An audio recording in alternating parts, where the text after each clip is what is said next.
Hey guys, today I'm teaching you how to actually use Waze as your best driving app in 2026. If you want smarter navigation, live traffic updates, and useful alerts while driving, here's how to get the most out of Waze. First, open Waze and make sure your location and notifications are enabled. Enter your destination in the search bar. Choose the correct location and tap Go.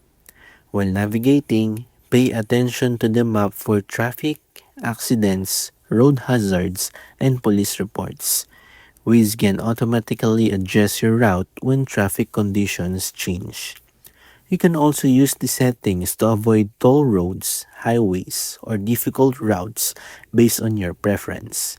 Keep the speedometer visible so you can monitor your speed while driving. For safer use, set your destination before driving and use voice commands whenever possible. This lets you keep your attention on the road.